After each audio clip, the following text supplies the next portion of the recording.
Je m'appelle Fara Ndiaye, je suis le coordinateur national du réseau des champions pour réussir au Sénégal, qui est un réseau qui vise à accompagner les jeunes vers un changement de comportement afin qu'ils puissent entreprendre et rester et réussir dans le terroir. Aujourd'hui, nous sommes dans le département de Rufisque dans le cadre d'une activité que nous organisons en collaboration avec le programme Réussir au Sénégal de la coopération allemande GIZ intitulé 2 jours un département, qui vise à informer les jeunes sur les créneaux porteurs et les potentialités économiques qu'offre le département afin de les accompagner à réussir et à entreprendre dans ces secteurs. Aujourd'hui, nous avons choisi dans le département de Rufisque 2 secteurs porteurs qui sont donc l'agriculture et l'élevage. Et nous avons vu la participation massive des jeunes du département, donc sous la houlette et la coordination du conseil départemental de la jeunesse, qui est notre partenaire au niveau local, avec qui nous avons aussi co-organisé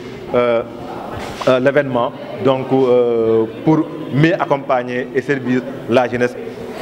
sénégalaise. L'objectif du programme au Sénégal, c'est d'accompagner les jeunes donc âgés de 15 à 35 ans et les migrants de retour donc, afin qu'ils puissent mieux entreprendre et réussir donc, le projet donc, professionnel ou entrepreneurial. Et en ce sens, le programme appuie le réseau des champions plus au Sénégal, dont je suis le coordinateur au niveau national, afin que nous puissions travailler donc, à accompagner le programme pour atteindre sa cible et aussi ses résultats. Donc de ce point de vue, donc, nous organisons des dialogues dans les différents départements du Sénégal, comme aujourd'hui nous l'avons organisé ici dans le département de Suisse, vu les potentialités qu'offre le département en termes d'opportunités entrepreneuriales, que ce soit dans le domaine de l'agriculture, mais aussi dans le domaine de l'élevage. Et là, nous avons vu que les jeunes ont répondu massivement, donc avec de bien exposés donc, de nos intervenants, donc, qui sont des spécialistes et des experts donc, dans ce domaine, qui nous ont aujourd'hui gratifiés et là rendent disponible l'information du point de vue des potentialités, mais aussi de mieux informer les jeunes aussi à s'engager, à s'investir maintenant les essents depuis de région afin que nous puissions mieux prendre en compte leurs besoins et les aspirations. Parce qu'aujourd'hui, il faut juste dire que le Sénégal est un pays composé majoritairement de jeunes et par rapport à cela, il faut qu'on puisse voir les jeunes dans les essents de plus de décision afin que leurs revendications puissent être mieux entendues, mais aussi des solutions puissent être trouvées ensemble. C'est donc pour laquelle nous prenons ce qu'on appelle aujourd'hui les jeunes ne doivent plus être sur la table, mais aussi autour de la table, discuter, échanger avec les décideurs afin que des solutions puissent être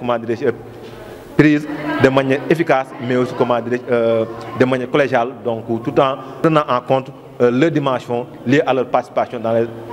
affaires le concernant. Et en ce sens, je remercie vivement le conseil départemental de la jeunesse, mais aussi le conseil communal de la jeunesse de Sangalkam, donc, qui nous a accueillis aujourd'hui au niveau de Sangalkam donc, pour la tenue de cette activité donc, qui est d'importance. Là, moi, je m'exprime donc en tant que coordinateur du programme, coordinateur du réseau des champions plus au Sénégal, donc, qui est un partenaire privilégié de la coopération allemande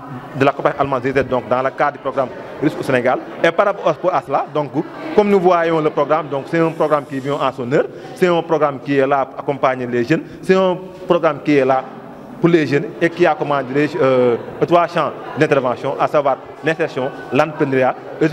les perspectives de réussite dans les terroirs. Donc là, j'invite davantage les jeunes à se rapprocher du programme, mais aussi de visiter le site internet, donc www.reussirausénégal.sn, mais aussi la page Facebook Réussir au Sénégal, mais aussi la page du réseau des champions au Sénégal pour avoir beaucoup d'informations et de soutenu, accompagné en ce sens. Là, je remercie encore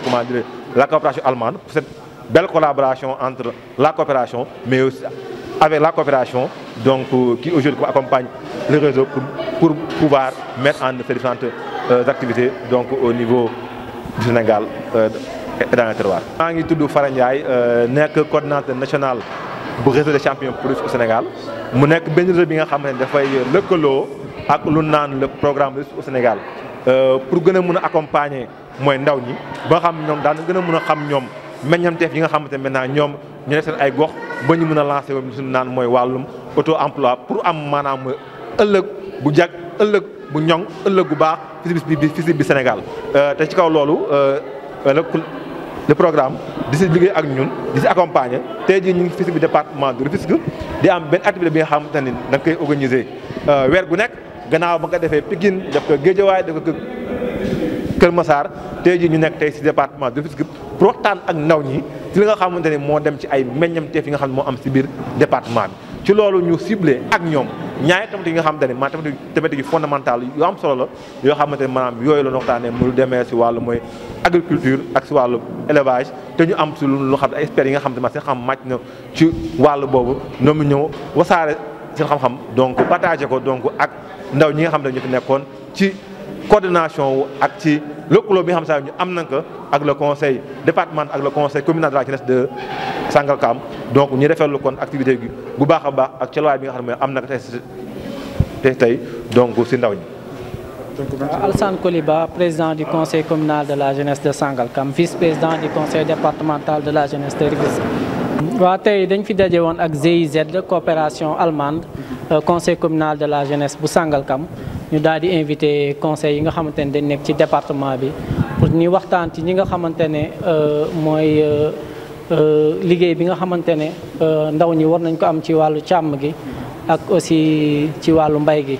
mu nekk loo xamante ne lu am solo la gis nañ ni commune de Sangalkam nekk na communauté boo xamante ne am na ay opportunités yu bëri te opportunités yooyu war nañ ko mën a vraiment exploiter donc di rafetlu bu baax intervention panélistes yi mu nekk ay intervention yoo xamante ne yu pertinente la di remercier aussi suñu partenaire GIZ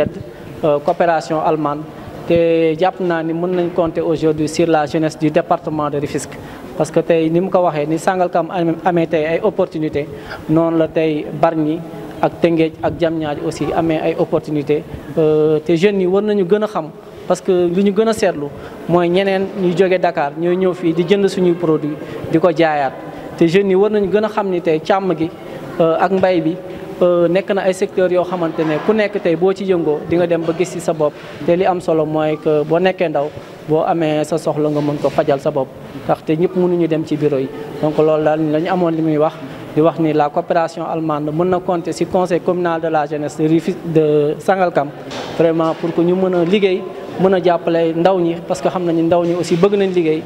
état bi sax mu ngi def ay effort mais effort yi tamit des na nañ ko gën a yokk il faut aussi ñu dem ci secteur privé bi ak aussi les partenaires pour que vraiment ñu mën a jàppale ndaw ñi ci wàllu xëy bi parce que xëyu ndaw ñi nekk na problème boo xamante ne problème bu metti la waaye faaw ñëpp jàpp ci bu ci ñëpp jàppee rek yàlla dina ko woye. waaw message bi ma leen di lancer rek mooy jeunes yi déjà ay jàmbaar lañ mais nañu gën a taxaw nañu gën a entreprendre bu ñu xeeb dara parce que li am solo rek mooy nit ki na nga fexe ba mën a garder sa dignité na nga fexe boo amee soxla nga mën ko faj te ñëpp mënuñu xëy tey di liggéey ci bureau yi. entrepreneuriat dafa nekk loo xamante ne tey dafay fay parce que ñun ñii rek dëkk fii tey gis nañ ñi nga xam ne dañuy jaay soow ñi nga xamante ne dañuy yëngu ci boucherie ñi nga xam ne dañuy yëngu ci jaay xar gis nañ tey ñu ngi ciy gis seen bopp di si tabax ay kër di si takk ay soxna donc ça veut dire que jeunes yi bu ñu rëy def benn liggéey l'essentiel mooy lépp loo xamante nag boo ko defee di nga mën a sàmm sa ngor di nga mën a sàmm sa diine loolu ku nekk war nga cee xar sa tànku tubéy c'est l'occasion aussi di remercier notre ami notre frère Fara Ndiaye ak la coopération GIZ